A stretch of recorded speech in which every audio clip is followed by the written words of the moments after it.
Hello friends, सी programming सीखने की इस सीरीज में आज हम देख रहे हैं first and odd natural number का सम कैसे कैलकुलेट करें। तो सबसे पहले मुझे n की वैल्यू की जरूरत पड़ेगी और वो n की वैल्यू को स्टोर करवाने के लिए मैं यहाँ पे एक वेरिएबल लेता हूं इंटीजर टाइप का, लेट्स से इंटीजर n। उसके बाद CLR SCR लिख देता हूं ताकि हमें कोई प्रीवियस आउटपुट दिखाई ना दे और लास्ट में मैं गेट ch लिख देता हूं। अभी जो ऊपर हमने डिक्लेयर किया है उसे हमें यूजर के पास से लेना है, तो उसके लिए मैं यहाँ पे एक प्रिंटफ स्टेटमेंट लिखता हूं और उस प्रिंटफ स्टेटमेंट के अंदर मैं लिखता हूं एंटर एन। उसके बाद स्कैनफ लिखता हूं और स्कैनफ के अंदर मैं लिखता हूं %d एड्रेस ऑफ एन।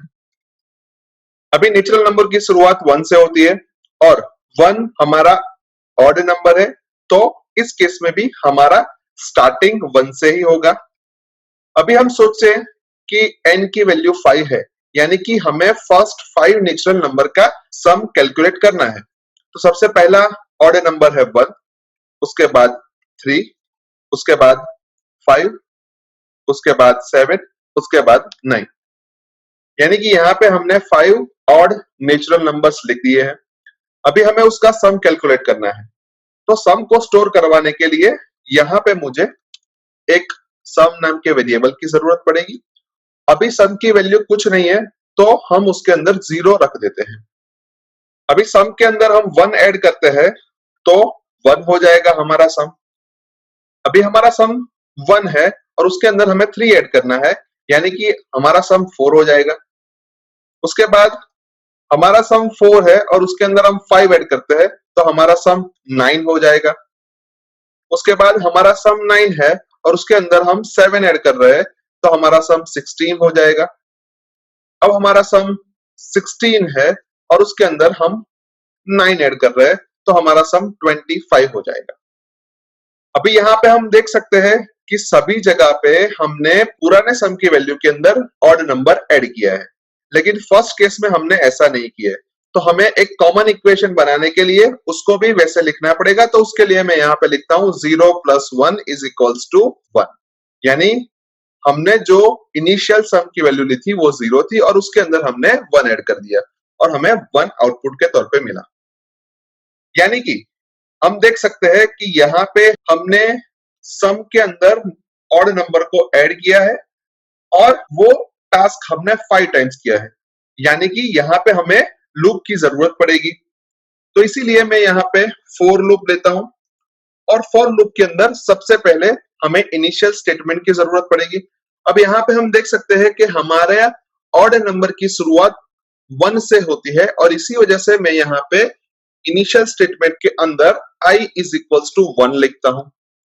अब यहाँ पे जो हमने i का यूज किया है वो हमें ऊपर भी डिक्लेयर करना पड़ेगा, तो वो भी मैं डिक्लेयर कर देता हूं।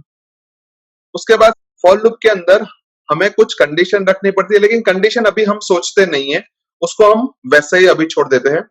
अभी हम इंक्रीमेंट के बारे में सोचे तो सबसे पहला हमारा नंबर था 1, उसके बाद 3, उसके बाद 5, उसके बाद 7 और उसके बाद 9। यानी कि हर बार हम 2-2 का इंक्रीमेंट कर रहे हैं, यानी कि हम अपडेट स्टेटमेंट के अंदर लिखेंगे i = i + 2। अभी जो रिपीट वाला टास्क है जिसके अंदर हमने क्या किया है कि पुराने सम की वैल्यू के अंदर नई i की वैल्यू ऐड की है और उसका एडिशन करने के बाद जो भी रिजल्ट आता है वो फिर से हम सम के अंदर ही स्टोर करवा देते हैं। यानी कि जो राइट हैंड साइड वाला सम हमारा है वो हमारा पुराना सम है और लेफ्ट हैंड वाला सम है वो हमारा नया सम है। यानी कि हमने हमारा लॉजिक अब लिख दिया है। अब हम फॉर लूप के बाहर एक प्रिंटफ फंक्शन लिखते हैं और उस प्रिंटफ फंक्शन के अंदर सम की वैल्यू को प्रिंट करवा देते हैं। तो उसके लिए हम लिखते हैं सम = %d और %d की वैल्यू हम सम से रिप्लेस करेंगे। यानी कि हमारा प्रोग्रामिंग लॉजिक अभी बन चुका है, लेकिन यहाँ पे हमें एक कंडीशन रखने की बाकी है। तो वो कंडीशन के बारे में सोचने के लिए हम एक और एग्जांपल लेते हैं जहां पे हम n की वैल्यू को 3 एज्यूम करते हैं, यानी कि हमें फर्स्ट 3 ऑड नेचुरल नंबर का सम करना है। तो उसके लिए मैं यहाँ पे फर्स्ट 3 ऑड नेचुरल नंबर लिख देता हूं 1, 3 एंड 5 और उसका हम सम देखें तो इनिशियली हमारा सम 0 था, उसके अंदर हमने 1 ऐड किया तो हमें 1 मिला। उसके बाद हमारा सम 1 था, उसके अंदर हमने 3 ऐड किया तो हमें 4 मिला। और उसके बाद हमारा सम 4 था और उसके अंदर हमने 5 ऐड किया तो हमें 9 मिला।